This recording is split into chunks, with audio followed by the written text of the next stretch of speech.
Okay. Alright, nandito kami ngayon sa Rancho Cordova.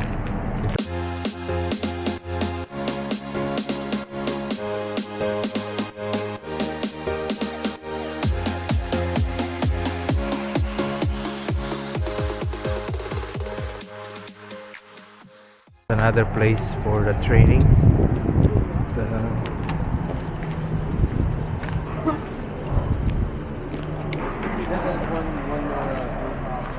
Hey, since everybody's here, we brought out these tires right here.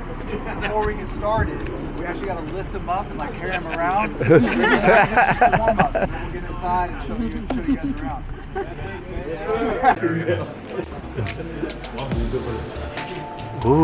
Dito pala yung mga chopper. Oh. Kuya. Oh.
Everybody good?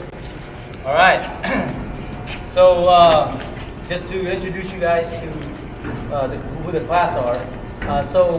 Our guest here today is the class of Public Safety Executive course for the Philippines Public Safety College in the Philippines.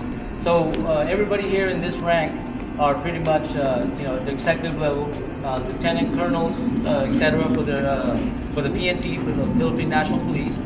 We got a couple of members, Bureau of Jail, she's a superintendent, Bureau of Fire, we have a couple, and Manila Airport Police also. So why they're here is because as part of their requirement, in order to move up the ranks, full-fledged colonels to generals eventually, is they have to finish a year-long course of public safety executive class.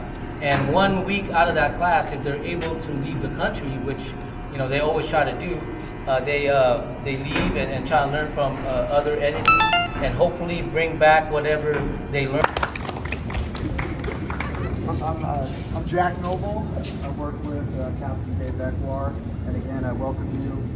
We're going to kick this off by introducing some of our Air Squadron folks, and then go into a video. And then most likely we'll just kind of go around from a piece of equipment to aircraft and show you all the tools we have. So I'll bring forward a pilot, Duncan Brown, and Chief Brazo, please come forward. They're with the Air Officers unit. I know they wanted to play a video. Yeah, Duncan's got a video here for you, just kind of a highlight of what our helicopter crew does. As an agency, we currently have 3 fixed-wing aircraft, mostly used. This is a pretty major urban area. That's why we're very fortunate to have all of these assets. You're standing on a former Air Force base that got decommissioned a while ago.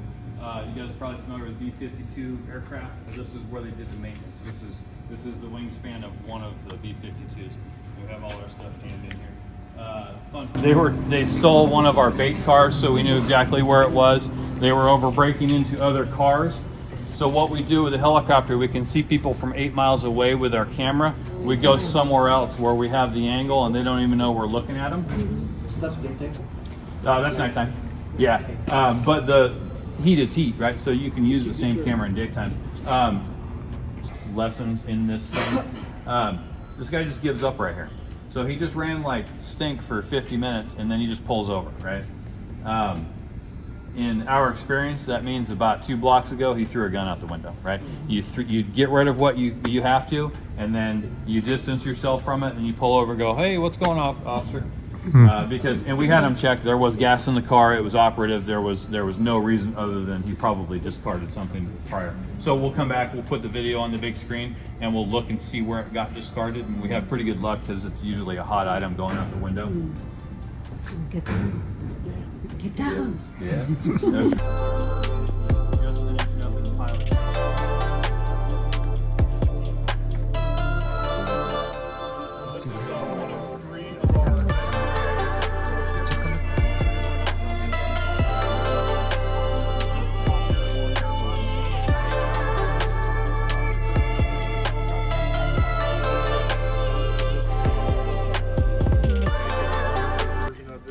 Commonly referred to as the A-Star, which a lot of other agencies fly.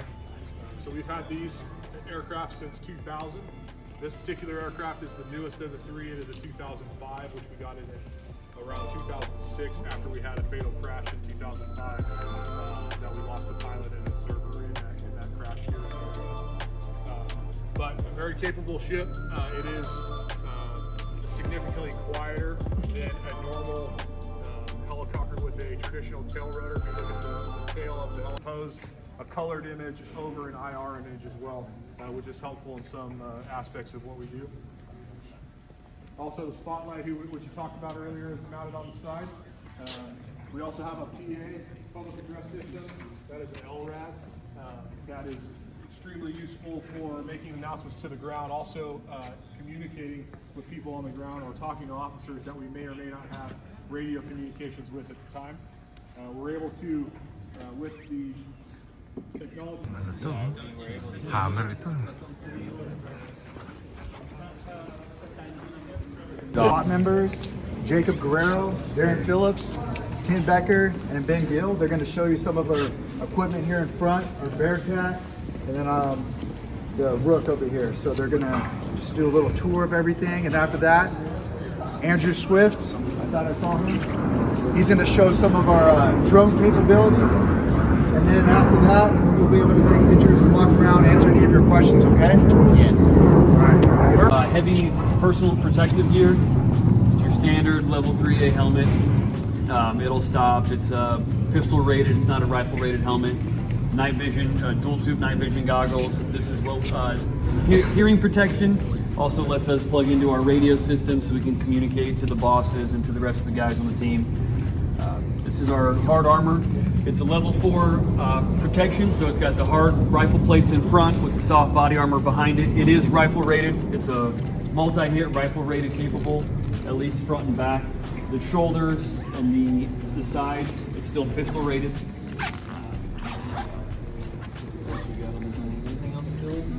No, nothing on that. It's kind of slicked down. The nice part about this kit is that a couple weeks ago, the vice president came to town and we jumped in the motorcade with the Secret Service. We peeled all the excess stuff off and it slims down to just a nice lightweight plate carrier. So it's a very modular system. That's why we kind of fixed it. Works well for us. Moving down the table, if you guys want. So this is our sniper rifle. It's a 308. It's a gas-fed, semi-automatic rifle. It's got a 2.5 to 20 power magnified scope on it, and what you see in front of it is just a clip-on night vision optic. So same thing kind of that the pilots get to work with, right? They can see in the dark, so can we.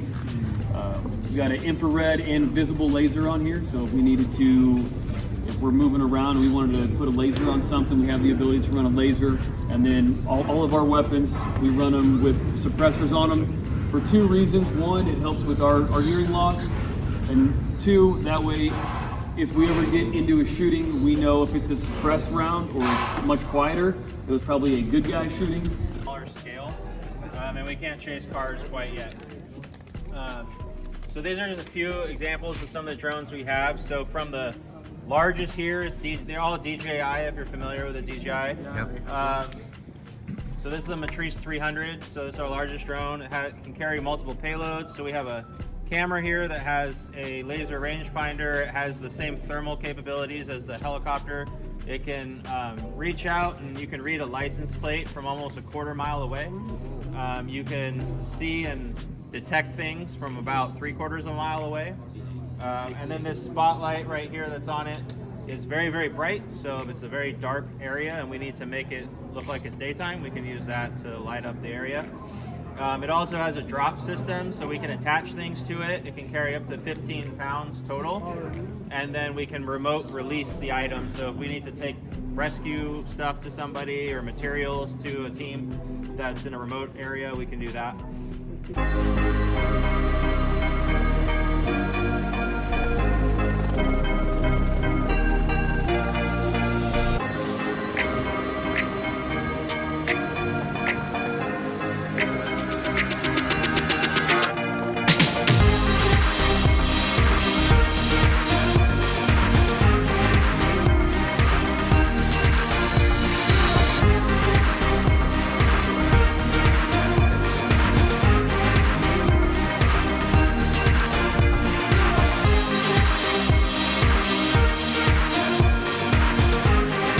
Alright, this is it.